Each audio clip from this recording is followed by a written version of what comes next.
Assalamualaikum warahmatullahi wabarakatuh. Rahayu semuanya, sehat selalu wahai sedulur. Ana akan menceritakan sesuatu setelah Ana jabarkan. Insya Allah antum akan bisa memahaminya.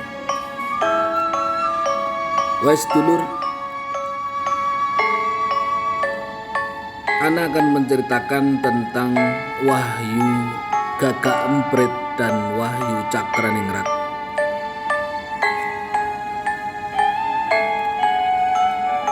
Dahulu hiduplah dua orang seperguruan bernama Ki Ageng Mangir dan Ki Ageng Pamanahan.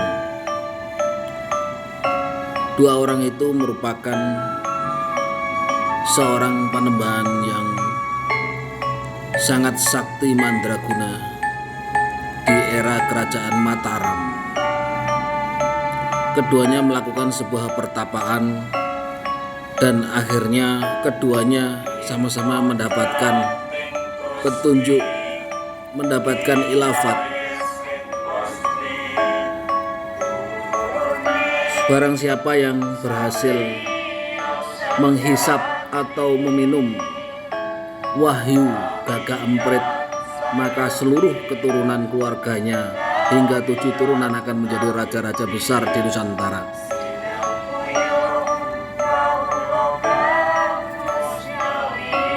Wahai sedulur, tatkala Ki Ageng Mangir mendapatkan petunjuk bahwa ternyata Wahyu Gagak Emprit berada di tanah pekarangannya yang berada di sebuah kebun, yang mana Wahyu Gagak Emprit masuk di dalam buah kelapa yang bertempat di dalam air kelapa tersebut.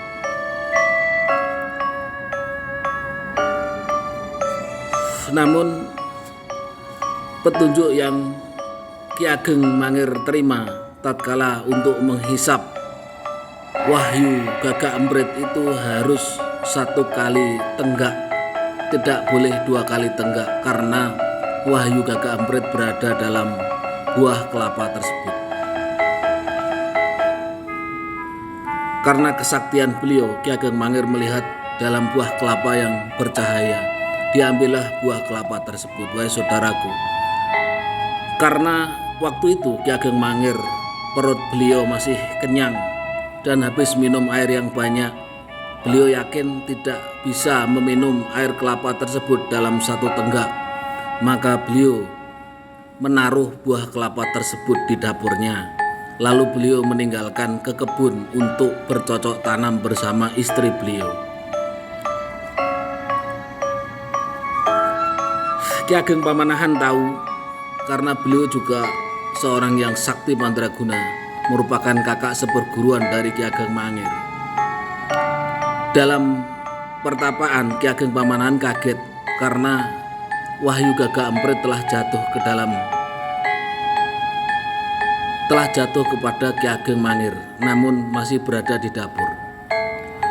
Semula Ki Ageng Pamanahan tidak berniat untuk mengambil alih Wahyu Gagak Emprit tersebut, karena keduanya merupakan saudara seperguruan yang sudah seperti saudara sendiri. Tatkala Ki Ageng Pamanahan datang ke tempat Ki Ageng Mangir, beliau langsung ke dapur untuk mengambil air minum, karena Ki Ageng Pamanahan berjalan dari lereng Gunung Merapi hingga ke Tanah Mangir.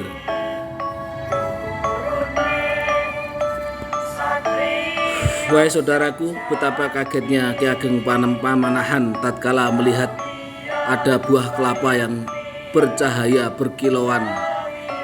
Beliau tahu bahwa itu adalah sebuah wahyu yang berada di dalam buah kelapa tersebut.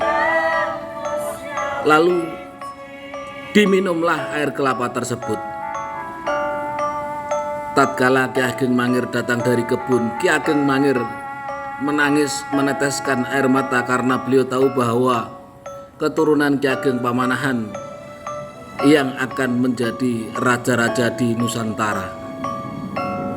Wahai saudaraku, akhirnya karena beliau merupakan dua orang saudara seperguruan, timbullah kesepakatan di antara keduanya, yang mana Ki Ageng Mangir mengatakan demikian, "Wahai Kakang Pamanahan, wahyu Gagak Emprit sebenarnya jatuh di tanganku, namun Kakang telah meminumnya sehingga anak cucu Kakang Pamanahan yang akan menjadi raja-raja di Nusantara." Begitu ya saudaraku.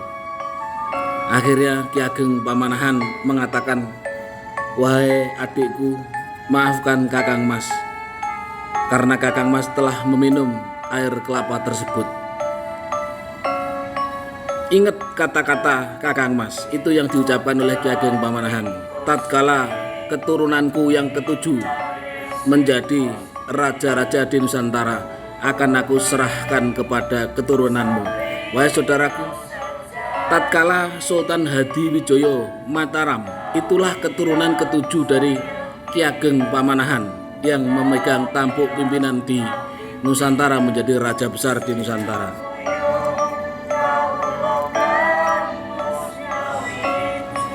Wahai sedulur, perlu Anda ketahui bahwa cerita dunia ini akan kembali ke awal lagi. Telah tiba waktunya, karena sudah keturunan yang ketujuh, maka wahyu Gagak Emprit akan kembali kepada cerita awal. Sedangkan wahyu yang awal tentang pemerintahan di Nusantara bernama Cakraningrat. Jadi kesimpulannya, setelah Sultan Hadiwijoyo Mataram merupakan keturunan ketujuh dari Ki Ageng Mangir, dari Ki Ageng Pamanahan, memegang tampuk pimpinan di tanah Nusantara, akan kembali ke wahyu Cakraningrat, yaitu keturunan Ki Ageng Mangir. Anda tahu siapa keturunan Ki Ageng Mangir yang akan menerima tampuk pimpinan tersebut? Yaitu Angkling Darmo. Perlu antum ketahui, Angkling Darmo lah yang menerima wahyu Cakraningrat tersebut. Tanah Nusantara yang pernah memegang raja-raja dan tampuk pimpinan di Nusantara bernama Noto Negoro.